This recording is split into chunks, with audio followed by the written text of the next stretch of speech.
Good morning, welcome to Enniskillen Worship at Home. I'm out and about in rural Fermanagh here at the Mount Drum archaeological site. It's just started to rain, so I'm going to make this quick. We have a special guest preacher today who's going to share a 10-minute message. It's one of the best preachers the Salvation Army's ever produced, General John Gowans, now in heaven with Jesus, but it's a good sermon. And I encourage you to stay on and to listen to it. And our whole focus of our worship this morning is about making ourselves available to be used by God. God bless you. Thank you for joining us. And have a good week.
I'll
Then when Jesus came, he found that he had lain in the grave 4 days already.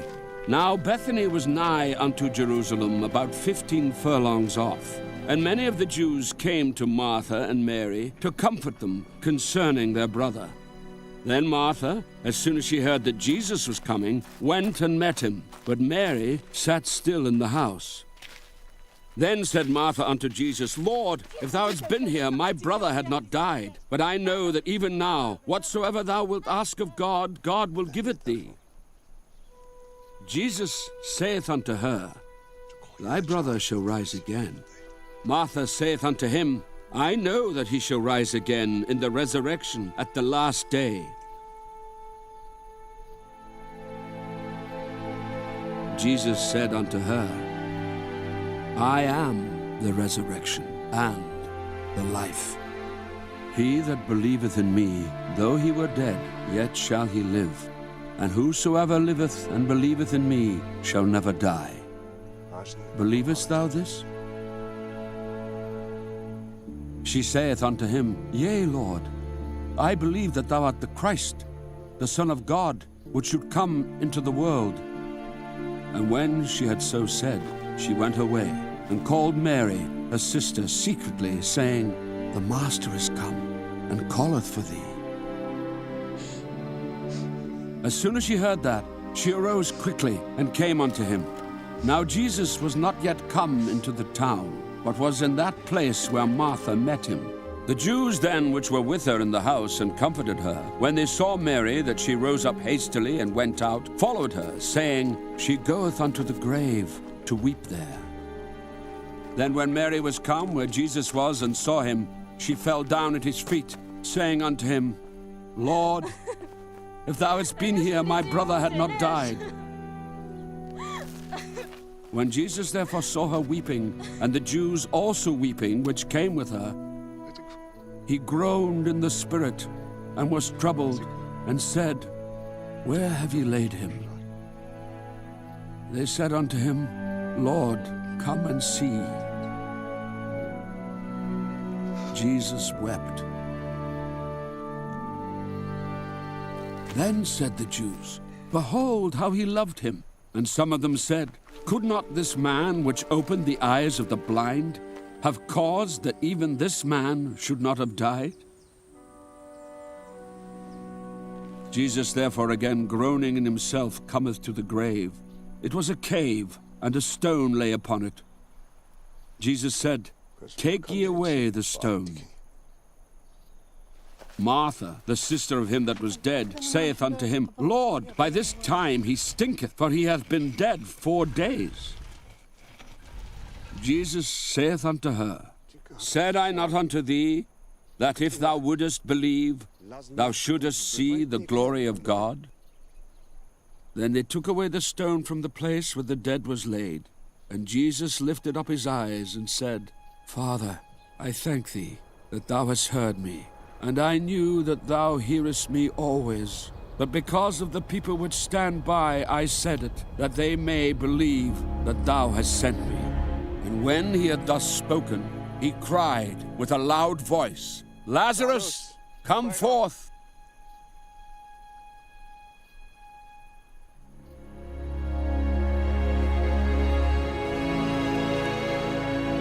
And he that was dead came forth, bound hand and foot with grave clothes, and his face was bound about with a napkin. Jesus saith unto them, Loose him and let him go.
I want you to imagine, here she is. She's called Mrs. Richards. She's a rather nicely dressed lady. She's well-to-do. She's got plenty of money and she's got plenty of words. She never stops talking, and she talks faster than I'm talking to you now.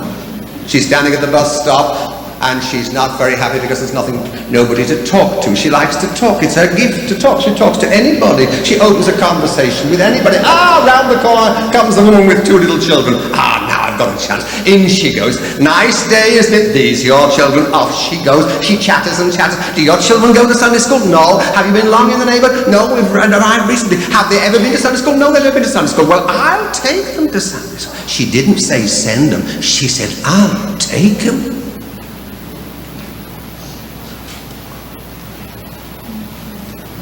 And she took the 2 kids, and they loved the Sunday school, and they were so happy and so liberated that mother couldn't stay away. She started to attend the army. What are you doing to my kids?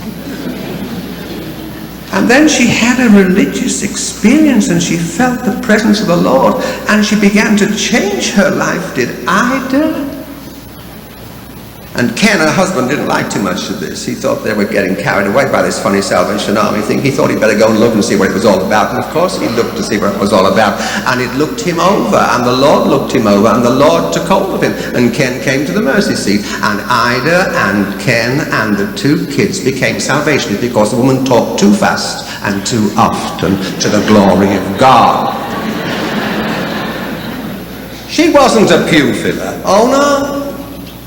She was a missionary, and she got Ken and Ida nearer to the Lord. She rolled the stones away, and it was the captain who had to loose them and let them go. Ken thought, well, now I suppose I ought to do something in this strange Salvation Army. What shall I do? Well, a lot of the men seemed to be playing instruments, so he thought he'd try and play an instrument. He was no good at it. The bandmaster was in despair in all his efforts to teach him how to play a baritone. It was no good at all. It was no good. He put the baritone away, and everybody was relieved because he'd never make a baritone. What could he do? I want to serve the Lord. What can I do? We told him that we went round the pubs on Friday and Saturday nights. Would you like to go? Ken and Isa took piles of war cries. This is it. I'm now with the people. They loved it. They talked about Jesus to the people in the pubs, and they did a fantastic job. And they got an appetite for this missionary business. It bit them, it grabbed them, it carried them along. He heard about the Goodwill League, as we called it, which you call the League of Mercy over here. And he asked what the League of Mercy did, and they said, well, they don't do too much, but one of the things they do is they go to 2 rest homes for old people on a Sunday afternoon. 2 rest homes. Yeah, what do they do? Well, they go and chat everybody up, and they sing a little bit, and they read from the Word of God, and we try and tell them about Jesus. Would you like to join that? Yes, I would. Ken and Isa joined the Goodwill League. He came to me one day, and he said, Captain, that Goodwill League, it's great, but you know, I've done a little survey. You have, Ken? Yes, I have. We're only touching 2 of the rest homes in our town. I've discovered there are 17. Oh, 17. Why aren't we doing the other 15? Now, I don't know that, Ken. Well, it's time I'm going to find out, you see. I said, have you begun your research? He said, yes, I have. I said, what have you done? He said, I've visited all 17 homes, and I've spoken to the matron in every one of them. And I said, would you like the Salvation Army to come in here and sing a bit on the Sunday afternoon and reach your people? Would you like that? Yes, I would. Okay. He said, we've got 17. We loosed him. Let him go. Let him go. 17. The Goodwill League grew, more and more people joined it. It became a real force. There was a marvellous ministry in the rest homes. And one day he said to me, Captain, I've got an idea. I think these rest home people ought to be invited to the army. Sometimes we go to them. Why don't they come to us? Well, I said, you know, they're elderly, they don't like it. He said, I think some of them would like to come. I said, well, I don't know, Ken. How do you see it? He said, well, I think if I ordered 2 buses and went round the 17 halls one Sunday night and brought anybody that wanted to come to the army, do you think that'd be all right? I said, yes, that'd be all right. He said, that's good because I've ordered 2 coaches. Loose. Let him go. I was afraid he was heading for a fall. 2 buses cost money. Well, now, Bromley Temple, which is the core I'm talking about, we had about 300 people Sunday morning. Sunday night it was a bit less, about 200 people. There were some empty chairs on Sunday night. So he said, well, I'm going to do it, and here it goes. And I thought, oh Lord, if Ken's going to get disappointed, don't break his faith. He wasn't disappointed. The coaches came to the door. There were 93 people on those 2 coaches. They romped into the hall. They occupied the best seats. The saints who'd always sat there found there was somebody sitting there and didn't like it at all. Isn't it lovely when the saints feel uncomfortable? And of course they didn't know what to do. You know people don't go to church in England. You know that in America 49% of the population goes to church regularly, but in England it's about 7.5%. Now they don't go to church very much. So these people not used to going to church. They thought it was great. The band played, whoopee! Songs to sing, marvelous! Somebody gave their testimony, whoopee! Somebody read the Bible, lovely! All the food.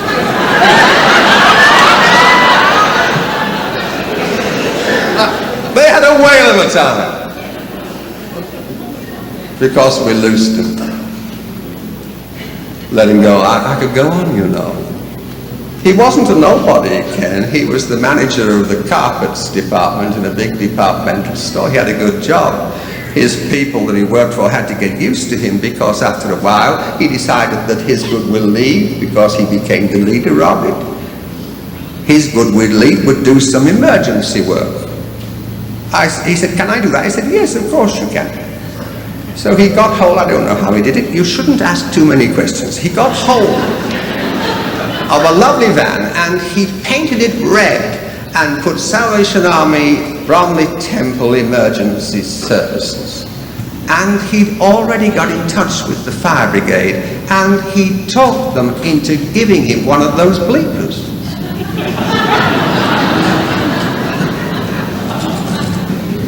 If there was a fire in Bromley, the brigade started out, but boom, Ken's thing went off and he had to say to his manager at the shop, it's ringing again, I must go. And the manager said, okay, you go. And off he went. And on one occasion, and he was so thrilled to tell us on a Sunday morning testimony period, on one occasion he got there quicker than the fire brigade.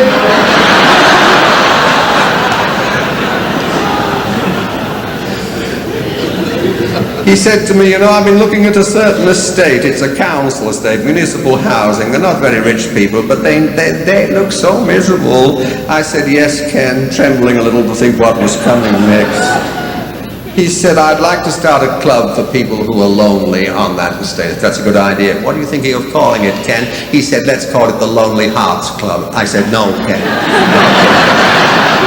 It could be misunderstood. So we changed the name to something more palatable, and he began this club on a Wednesday night for people who were lonely. Young people came, older people came, 100 people came. He built a club for people who were lonely, and he never forgot, after the fun and frolic of a relaxed evening, to open the Word and to share it.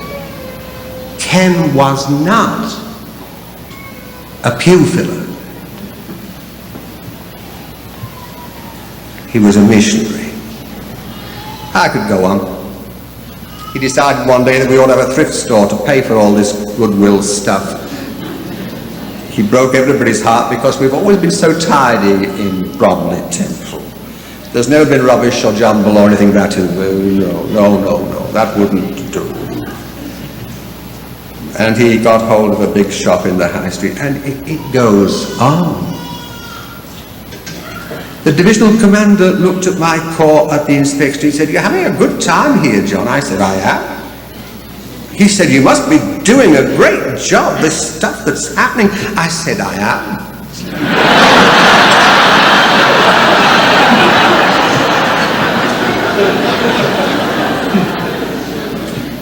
And he said, how are you doing it? I said, all I do is loosen. Let them go. There's that much creativity and imagination in the Salvation Army We're bursting at the seams with it, and we've got it all battened down.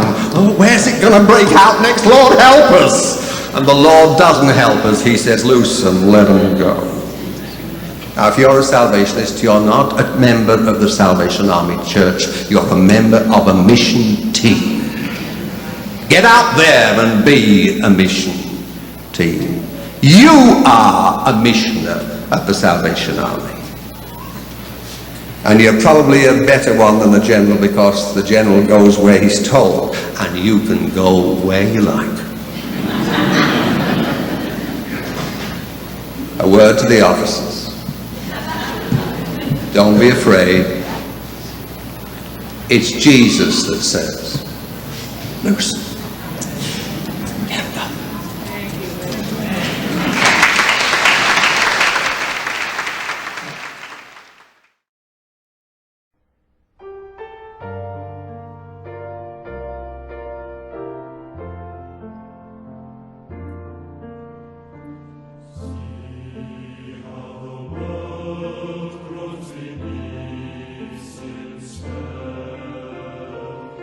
Lord,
to thee.